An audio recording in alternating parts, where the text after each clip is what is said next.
Roland Willits, Old Men Stories. My friend, Donnie McKinney. Well, we're going to discuss real estate. Well, actually, we're going to discuss more commercial real estate, aren't we? The only kind I know. Well, homes, so you know, little real estate. No, little homes. Little.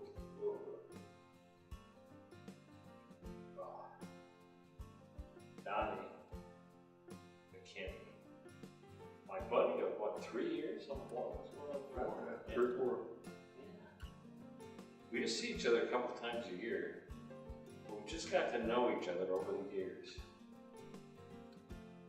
And we're just looking at doing a co-op venture in commercial real estate. But what I like about him is to meet her. He's one of those people that's quiet and gets the job done. You're telling me about how you just did that in high school. You were president of everything but the ladies soccer team.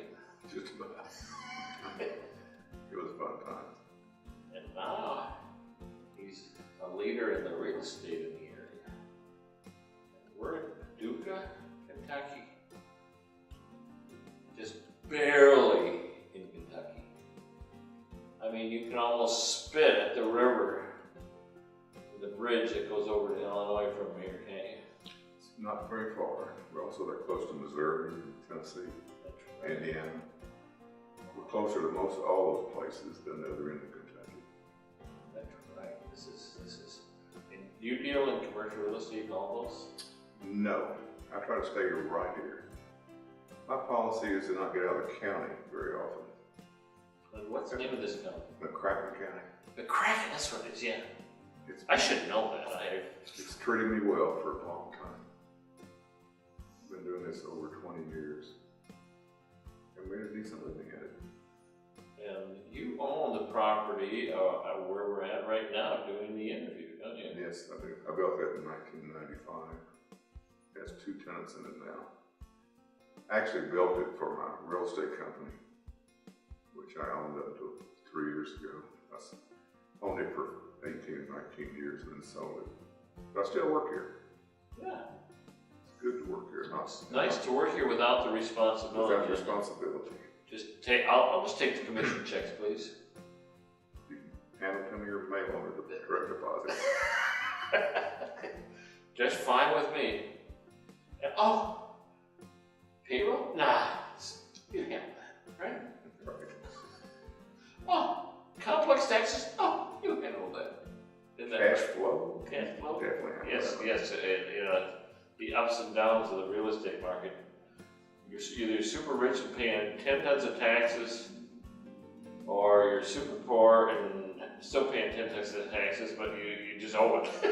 Can't pay it. Can't afford to pay it, except owe it. I've done that before.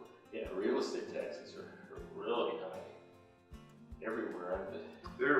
Well, they get worse every year, of course. If you have a property that's not producing any income, then real estate taxes can kill you. Makes it a negative cash flow situation, which no one likes. No one likes a negative cash flow. You can't do that for very long, I found out. You have to have deep pockets. Yep. So, in commercial real estate, which they have around here, I notice everything's sort of mixed up where the commercial areas are and where the residential areas are. They aren't very set. Well, Paducah developed a little bit out of kilter. When the Cafaros decided to put a mall here, they put a mall out on Highway 60, and it doesn't lead anywhere. Most of the time you put a mall on roads that go somewhere. Right. So, consequently, the development has to be pushed past it because nobody wants to go past this little center of the mall area. Mm-hmm. There's a lot of people that want to be right on the main highway in front of the mall, but there's no more room. been planned out differently, or say we were laid out like Bowling Green, for instance. Their highway goes to Nashville, so you can just keep adding commercial as long as you want to, and people are going to buy it, but here it doesn't work that way. Once you get past the mall itself, which is right against the interstate, there's just no place to go. It's residential all around it. That's right, that's right. So And it's just one exit too. No, there's no planning. Just one exit is all there are to the commercial area. To the main commercial area. Of course, there's other things going on with what we call the south side of town, which I think is actually east of here. It is mixed up. I don't know why. It's very confusing because you have 3 or 4 rivers all within about 20 miles, and they confuse everything. They do. And when you do demographics, for instance, you might have a 5-mile radius, but it's cut off over here because there's a river that's a different state, and it doesn't relate to anything. So your demographic, everything's messed up. And nobody ever knew about Paducah. I'm a member of the International Council of Shopping Centers, which is a worldwide organization. It has a meeting every May in Las Vegas. There's about 40,000 people there. It's a big deal. Every retailer in the world, all the developers, they meet. The first time I went, no one had ever heard of Paducah, Kentucky. So the next year, I made up this little flyer I took and gave to everybody I met. And it said, Paducah, Kentucky, halfway between Possum Trot and Monkey's Eyebrow, and home of the world's #1 Walmart supercenter. Which is true. I confirmed that with the real estate VP from Walmart while I was out there. And it's what? It was a #1 in the world. Oh, really? Yeah. It's right here in Paducah. Wow. But see, Paducah is a little town of 28,000 people. The whole county is only 62,000. Right. So anybody does a search using demographics to find a place to put a new restaurant, for instance, that doesn't even show up. Their radar's set on 75 or 100,000 and up. Right. And so we don't even show up. But the fact is, almost every restaurant chain that is built here since the early 80s has been #1 in its chain for some period of time. Wow. And the reason is because Paducah is a central place that people come to shop and to go to the doctor. That's why what built Paducah. But we're also halfway between 2 cities people have heard about, Nashville and St. Louis. Right. That way, and this way it's Possum Trot and Monkey's Eyebrow. But for about a 45-mile radius, it's better to come here for shopping and for medical treatment, to eat out and to go to the movies and all those things people do from these little tiny towns, than it is to drive all the way to Nashville and St. Louis or Memphis or Evansville. So we have about a 45-mile radius that includes a little over 300,000 people who shop here. Wow. So it's really an unknown little diamond in the rough as far as retail sales.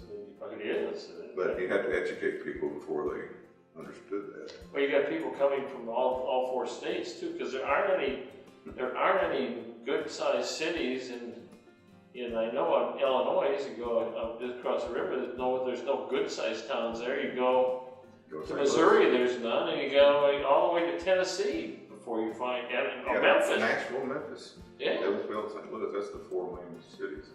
So there's a lot of opportunity here, but you have to educate people to it. And it wasn't, as you said, laid out correctly, so you have to make it work. It was a river town. It started as a river town a long time ago. That's George still Rogers a lot of Clark river stuff. Yep. laid it out. Who did? George Rogers Clark, Oh. when he was out doing things like that back in the old days. There's a lot of Clark He stuff. surveyed around. it. There's a lot of Clark stuff around. I was always in the construction business most of my life. And I really got into real estate business just totally by accident. I've enjoyed it, it's been a great thing, but it's kind of weird that I started by accident. But my method of marketing construction, for instance, was just to know everybody. Yes.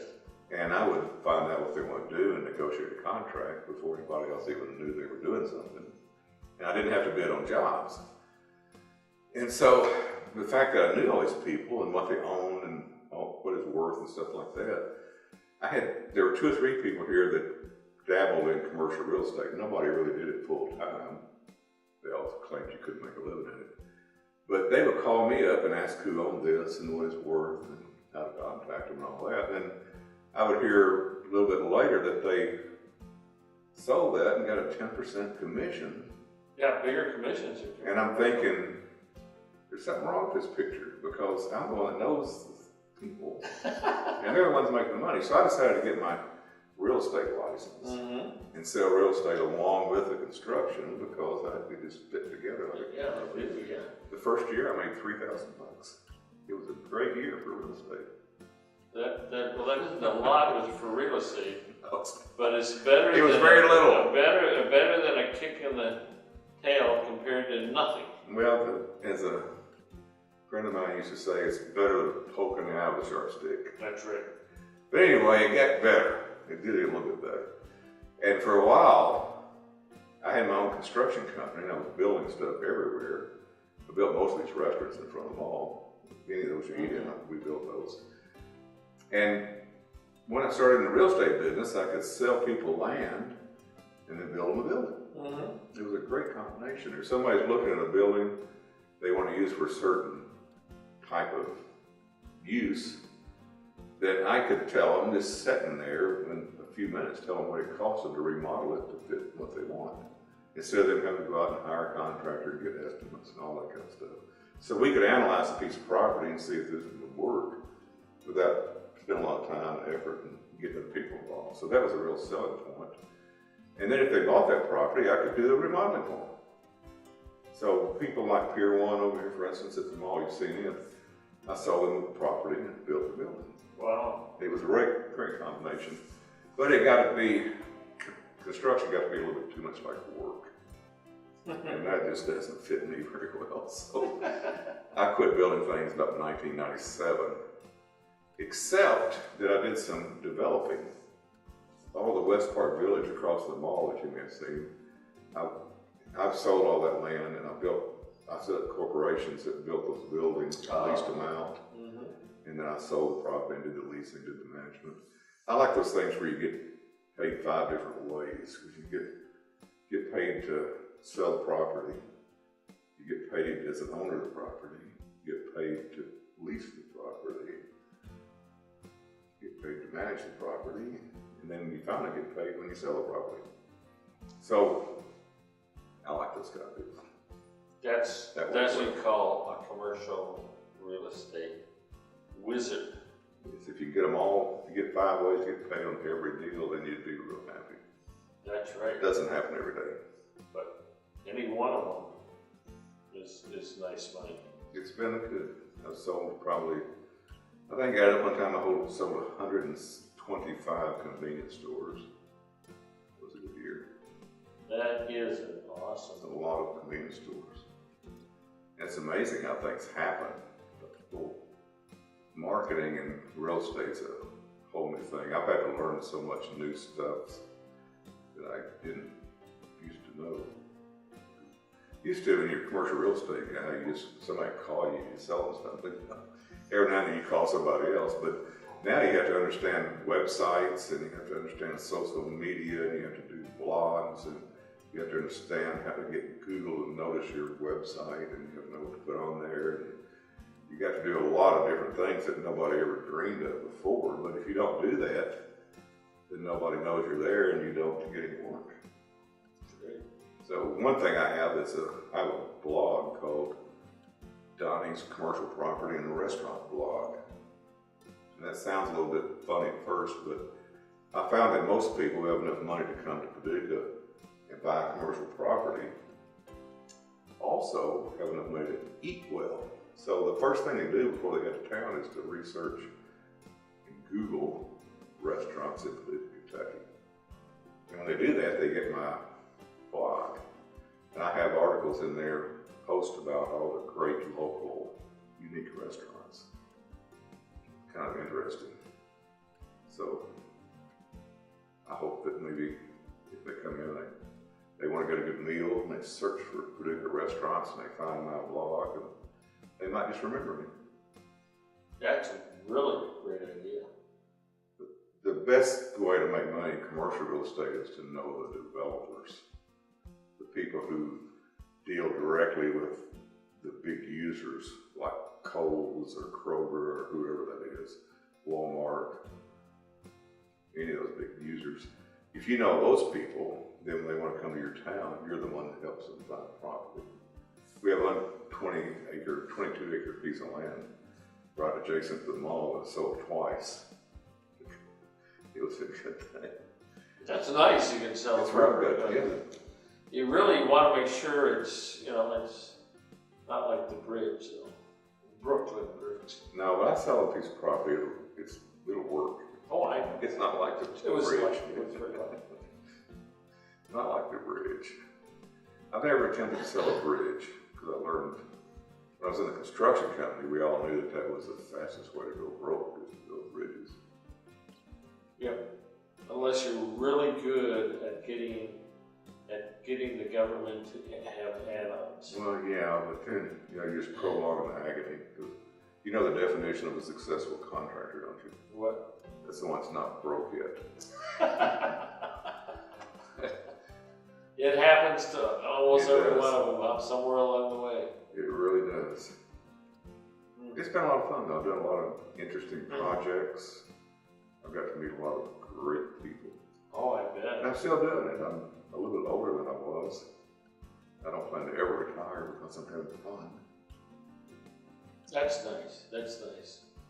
When you have a place, come home, and you have wonderful people, and you have something that you can do and also make money in, which is really one It's of really God's good if you blessings. make money at what you love to do. Oh, it is. That's just.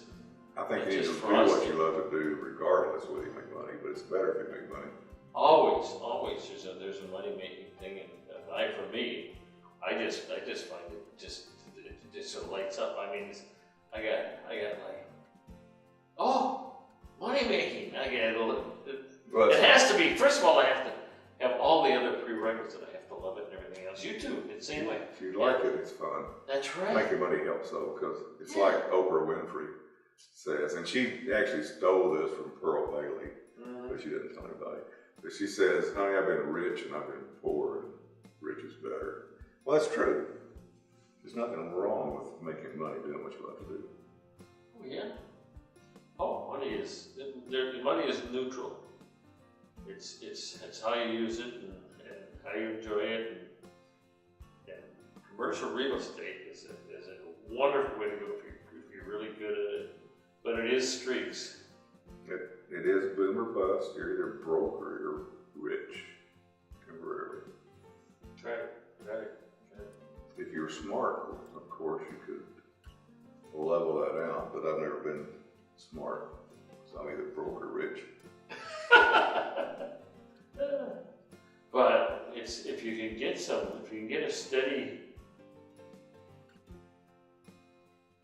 place where you own some of the properties like you have and rent them off and have good renters, that sort of evens the stuff out. Yeah, and that's a great retirement fund. One of the things I'm trying to teach people about and to specialize in right now is to show people how to invest their IRA and 401k funds in real estate. Because I don't know if you read this book by Robert Kiyosaki. He wrote it in 2001 called Coming Crash. It sounds imminent, but he was talking about 2016. And the reason he said it's going to crash in 2016 is because the government changed, the feds changed the rules where we all invest our own funds. The companies don't do a fixed retirement where they give you the money and you do what you want with it. Well, people don't know what to do with it, so they buy mutual funds. That's okay. But by 2016, there's enough of us baby boomers, 80 million of us over an 18-year period, but 80 million of us, there'd be enough of us selling stocks every month to live on out of our IRAs that's going to cause it to be a complete and total seller's market. Buyer's market, I'm sorry. And he said it's going to crash like 90%. Well, But if you own real estate in your IRA, if it's cash producing, especially residential income producing properties, for instance, every month they bring in cash. So when you get to the point you start drawing money out of your IRA to live on, you just draw the cash out.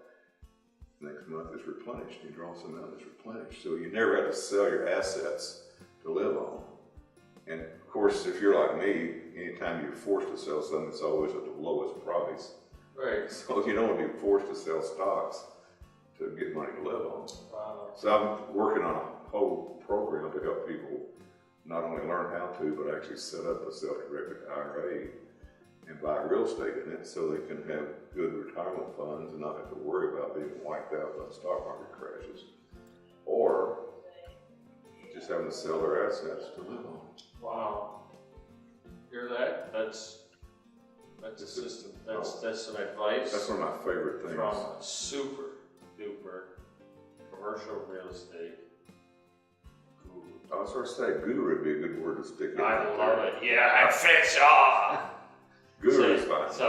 Actually, so, that may not be accurate, but well, it's accurate for me. So see. yeah, I talk about having 20 years of experience, or actually 22. But some people just have 1 year of experience 22 times. It's not exactly the same. So see, Donnie McKinney, Old Men Stories. Right. That's what you say. Oh, Donnie McKinney, Old Men Stories. Yay! I don't know if I like that old man part of this thing. You are an old man. I can ask your kids and your grandkids, and they aren't going to call you young. They may know. They're the ones. They're the judges, Donna. So we're just participants. Maybe by the time they see this, I will be old. See y'all. Old Men Stories.